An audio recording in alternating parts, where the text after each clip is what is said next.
आखिरी नसीहत बिलखुसूस बैगन वाइन्स के भाइयों के लिए, आपकी एक नई सीरीज शुरू हुई जिसमें आप एंटी क्राइस्ट, दज्जाल, world economic system, world banking system के बारे में आप ले रहे हैं। मेरे भाई, ये आप अराइवल्स वीडियो के ऊपर अगर देख के आप इसको रिसर्च का नाम दे रहे हैं तो बहुत बड़ी गलती है। ये आप अगर YouTube से रिसर्च कर रहे हैं, याद रखिए YouTube ये अड्डा नहीं है रिसर्च करने का। इसके लिए आपको जाना पड़ता। 3 बातें आप लोगों ने बड़ी खतरनाक कर दी आपकी इस सीरीज के अंदर। पहला मामला जो आपने कर दिया, एक सीरीज में, एक एपिसोड में आपने बताया जिस बात का इल्म है वो काम करिए, जिस बात का इल्म नहीं हमें नहीं करना चाहिए। इसलिए कि अल्लाह के नबी सल्लल्लाहु अलैहि वसल्लम के सामने अबू बकर सिद्दीक, उमर बिन खत्ताब और उमर खत्ताब के बेटे अब्दुल्लाह बिन उमर बैठे थे। नबी सल्लल्लाहु अलैहि वसल्लम ने सहाबा से पूछा, वो कौन सा झाड़ है जिसकी मिसाल मुसलमान की तरह है, जिसके पत्ते कभी नहीं झड़ते? अबू बकर सिद्दीक से पूछा तो कोई जवाब नहीं मिला। उमर बिन खत्ताब से पूछा तो कोई जवाब नहीं मिला। उमर बिन खत्ताब के बेटे अब्दुल्लाह बिन उमर को पता था कि वो खजूर का झाड़ है, लेकिन वो खामोश रहे। जब नबी सल्लल्लाहु अलैहि वसल्लम ने कहा कि वो खजूर का झाड़ है, उमर बिन खत्ताब अपने बेटे के साथ जब घर जा रहे थे तो पूछा, बेटे ने कहा, अब्बा मुझे पता था कि वो खजूर का झाड़ था लेकिन मैंने नहीं कहा। तो उमर बिन खत्ताब ने कहा कि बेटे काश तो वो जवाब दे देता अल्लाह के नबी सल्लल्लाहु अलैहि वसल्लम के सामने तो बड़ी बड़ी खुशी होती। तो अब्दुल्लाह बिन उमर ने कहा, अब्बा हुजूर मैं कैसे जवाब देता जबकि अबू बकर और आप वहां बैठे हुए थे, आपने जवाब नहीं दिया तो मैं कैसे जवाब दूं?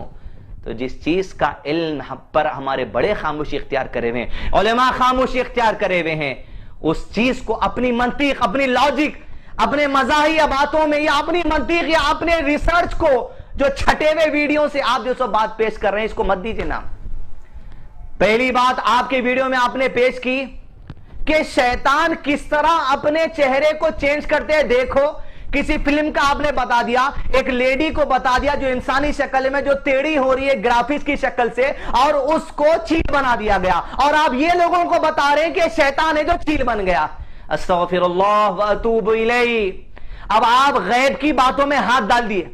बैगन वाइन्स के मेरे भाई, इस बात को याद रखिए, इस्लाम में जो बातें गैब की हैं उस पर आप अक्ल नहीं लगा सकते और ना उसका पिक्चराइजेशन कर सकते। गैब की बातों से अगर खेलेंगे दिल से गैब हो जाएंगे लोग। इससे पहले बहुत सारे लोग गैब हो गए। मिर्जा गुलाम अहमद कादियानी इल्मे गैब के मामले में गैब हो गया। मौलाना वहीदुद्दीन खां इल्मे गैब के मामले में गैब हो गया। ईसा अलैहिस्सलाम जिंदा है, हमारा ईमान है। कुरान मजीद की आयत को पेश कर दिया कि ईसा अलैहिस्सलाम मर गए, गैब हो गए इस्लाम से। आज काफिर का फतवा उनके ऊपर आ गया और आप शैतान का पिक्चराइजेशन कर रहे हैं। कई लोगों को हम फेसबुक पर देखते हैं, जब वो पोस्टर डालते हैं जन्नत की अहादीस का, तो जन्नत के बारे में अहादीस लिखकर कोई फूलों का बाग डाल देते हैं। ये पिक्चराइजेशन करने के लिए फूलों का जो बाग फोटो में डाला गया ये जन्नत है। कई लोग जो जहन्नम की आग की हदीस पेश करते हैं या आयात पेश करते हैं, उस पर जलती हुई आग डाल देते हैं। याद रखिए, आप जहन्नम की आग का पिक्चराइजेशन नहीं कर सकते। याद रखिए, आप जन्नत के बागात का पिक्चराइजेशन नहीं कर सकते। याद रखिए, गैब की मामलात का पिक्चराइजेशन आप हरगिज नहीं कर सकते। अगर आप गैब की बातों का पिक्चराइजेशन करने की कोशिश कर रहे हैं तो आप इंतहाई गलत और गुनाह का काम कर रहे हैं। पहली चीज। दूसरी बात आपने ये कह दी आपकी इस दज्जाल वाली सीरीज में कि स्कॉलर्स की ये ओपिनियन है कि स्कॉलर्स दज्जाल को इंसान कहते हैं। मेरे भाई, ये स्कॉलर की ओपिनियन नहीं है, ये तमीम दारी रज़ियल्लाहु अन्हु की हदीस है जिसमें अल्लाह के नबी सल्लल्लाहु अलैहि वसल्लम मस्जिद नबवी के मेंबर पर खड़े हुए थे और आप सल्लल्लाहु अलैहि वसल्लम की हदीस है दज्जाल इंसान है। आप दज्जाल के बारे में ये कह चुके अपनी सीरीज के अंदर कि स्कॉलर्स की ओपिनियन है कि दज्जाल ह्यूमन बीइंग है।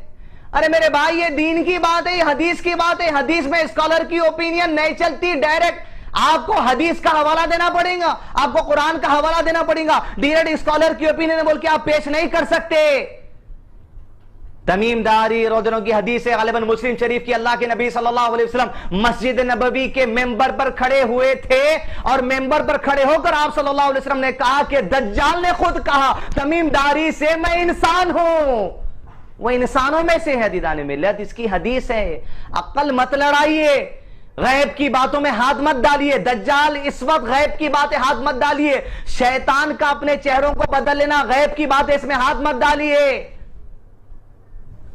और तीसरी बात, इकोनॉमिकल क्राइसिस के बारे में आपका जो एपिसोड में आपने क्लिप जारी की, जिसमें आपने इकोनॉमिकल क्राइसिस के बारे में 2 भाइयों का हवाला देते हुए कहा कि ये बैंकर्स है, ये दुनिया की दौलत इनके पास है, ये यहूदी है, ये छुपे हुए रहते हैं, ये कहीं भी ना निकलते, दुनिया को कंट्रोल करते रहे। क्या डरा रहे हैं हम मुसलमानों को? आप मुसलमानों को डरा रहे हैं अल्लाह ताला की आयत से न डरा रहे हैं, कुरान मजीद की आयतों से, अहादीस से न डरा के आप किससे डरा रहे हैं? आप बैंकिंग क्राइसिस से डरा रहे हैं, आप फॉरेन बैंकिंग सिस्टम से डरा रहे हैं, तबाह हो जाएगा, दुनिया डूब जाएंगी, पैसे डूब जाएंगे। अरे छिछोरेपने से हटते हुए आप लोग अपनी हद को मत भूलिए। अरे इकोनॉमिकल क्राइसिस तुम देखे क्या बाबा, देखे क्या? अल्लाह के नबी सल्लल्लाहु अलैहि वसल्लम ने इस जमीन का सबसे हाईएस्ट लेवल का इकोनॉमिकल क्राइसिस अपनी हदीस में जिक्र कर दिया। कहा दज्जाल निकलने से 3 साल पहले अल्लाह सुब्हानहू तआला आसमान को हुक्म देगा कि 1/3 बारिश रोक दे, बारिश रुक जाएगी। फिर अल्लाह उसी 3 साल पहले जमीन को हुक्म देगा कि 1/3 अनाज रोक दे, अनाज रुक जाएगा।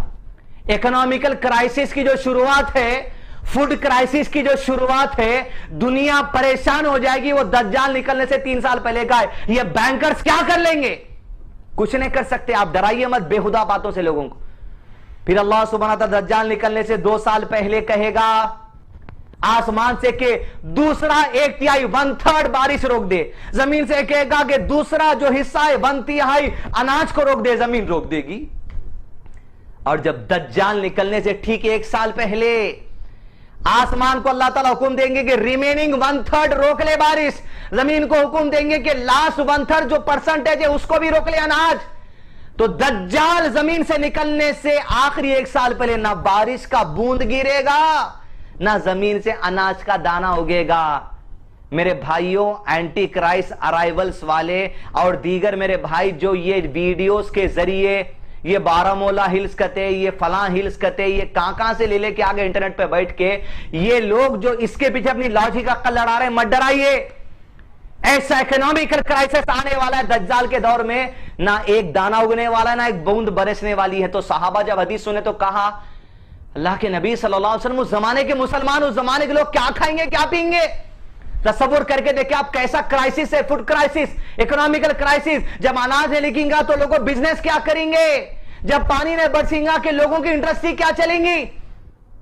तो अल्लाह के नबी सल्लल्लाहु अलैहि वसल्लम उस खतरनाक क्राइसिस के बारे में आज मुसलमान को खुशखबरी दे दिए। और मेरे बैगन वाइन्स के भाई एक दज्जाल की सीरीज में कहते हैं कि बैंकिंग क्राइसिस हो जाएगी। नबी सल्लल्लाहु अलैहि वसल्लम ने इरशाद फरमाया, जब ना आसमान से बूंद गिरेगा, जब ना जमीन से दाना उगेगा, बस अल्लाह के जिक्र की वजह से उनकी भूख और प्यास को अल्लाह मिटा देगा। और भाई आप किससे डरा रहे हैं? आप इकोनॉमिकल क्राइसिस से डरा रहे हैं हमको, बैंकिंग सिस्टम से आप हमको डरा रहे हैं। ऐसा काम मत कीजिए, मुसलमान को डराना जायज नहीं है। और जिस बात का आपको इल्म नहीं है, इल्म गैब का, उस बातों में छेड़िए मत। ना शैतान के जो सो पिक्चराइजेशन, शैतान के जो सो चेहरे बदलने की बात को छेड़िए, तौबा इस्तिगफार कर लीजिए। आप गैब की बात बताए। आपको मालूम शैतान वैसे ही चेंज होता? बॉलीवुड को कोई जो सो एक्ट्रेस का वीडियो में चेंज हो रहा और आप उसको बता दे रहे हैं चील हो गई, ग्राफिक्स के जरिए आप इल्म गैब लोगों के सामने बता रहे हैं। क्या बात कर रहे हैं साहब आप? अरे सहाबा जिब्रील अलैहिस्सलाम को असली शक्ल में नहीं देखे, देखते तो दिया कल्बी रदनों की शक्ल में देखते थे। और आप लोगों के सामने इब्लीस को, जिन्नात को, फलां को, उनके चेहरे इंटरचेंज किस तरह होते हैं बता रहे। गैब की बात में हाथ मत डालिए, दज्जाल के बारे में सही इल्म हासिल कीजिए और इकोनॉमिक क्राइसिस लोगों को मत डराइए। अल्लाह के नबी सल्लल्लाहु अलैहि वसल्लम ऐसे क्राइसिस के मौके में खुशखबरी दिए। और दज्जाल का तारुफ आप क्या दे रहे हैं? अल्लाह के नबी सल्लल्लाहु अलैहि वसल्लम हर नमाज में दज्जाल के बारे में पढ़ना सिखाए। अल्लाहुम्मा इन्नी अऊज़ु बिका मिन अज़ाबिल क़ब्र व अऊज़ु बिका मिन अज़ाबि जहन्नम, अल्लाहुम्मा इन्नी अऊज़ु बिका मिन फितनतिल मसीहिद दज्जाल। ऐ अल्लाह हमें मसीह दज्जाल के फितने से बचा। हर नमाज में दुआ पढ़ना है, दुआ मासूरा के बाद। उस वक्त निकलते वक्त का भी उसका फितना, आज जो उसके परस्तार हैं, उसके पुजारी हैं, उनके भी फितने से अल्लाह जरूर बचाएगा इंशाअल्लाह। लिहाजा मेरे भाई बैगन वाइन्स के और हैदराबादी जो सो नवाब्स और कौन है मेरे भाई? हैदराबाद डायरीज के मेरे प्यारे अजीज भाई, आप तमाम से कोई जो सो गिरानी है। बताने का मकसद ये, आप मुसलमान है इसलिए बता रहा हूं, आपको देखने वाले मुसलमान है इसलिए बता रहा हूं। देखने वालों से भी अदब गुजारिश है, इस चीज को बैन कीजिए। बनाने वालों से भी गुजारिश है, अपने हुनर को, अपने टैलेंट को अच्छे चीज में इस्तेमाल कीजिए। अल्लाह ताला आपको टैलेंट भी अच्छा दिया, अल्लाह ताला आपके चेहरे भी अच्छे बना। हमारी दुआएं आपके लिए। अदहकल्लाहु सिन्नक, अल्लाह सुब्हानहू व तआला आपको हमेशा मुस्कुराता हुआ रखे। हक बात की तरफ जब नबी सल्लम की दुआ दी जाती है वो खैर के लिए होती है। मेरी आपसे गुजारिश है, मेरी अगर कोई बात आपको कड़वी लगी है, बुरी लगी है, मैं उसके लिए माजरत चाहता हूं मेरे भाई, लेकिन कुरान और हदीस और उलमा इकराम के एक्सप्लेनेशन अगर कोई बुरा लगा आपको, आपके ईमान का जायजा ले लेना। मेरे समझाने के अंदाज में कोई बुरा लगा तो मैं माफी चालूंगा, लेकिन दीन की कोई बात अगर आपको बुरी लग रही है, रसूलुल्लाह सल्लल्लाहु अलैहि वसल्लम ने कहा वो टू हिम, लानत हो उस पर, लानत हो उस पर जो लोगों को हंसाने के लिए झूठी बातें कहता है। तो कहीं उस लानत के चक्कर में तो नहीं आ रहे मेरे भाई। अपना जायजा लीजिए। अल्लाह ताला मुझको और आपको, हम सबको हर बुरे शर से महफूज रखे। रब्बना ला तुज़िग़ क़ुलूबना बअद इज़ हदयतना व हब लना मिन लदुनका रहमह इन्नका अंतल वह्हाब व आखिरु दअवाहुम अनिल हम्दुलिल्लाहि रब्बिल आलमीन।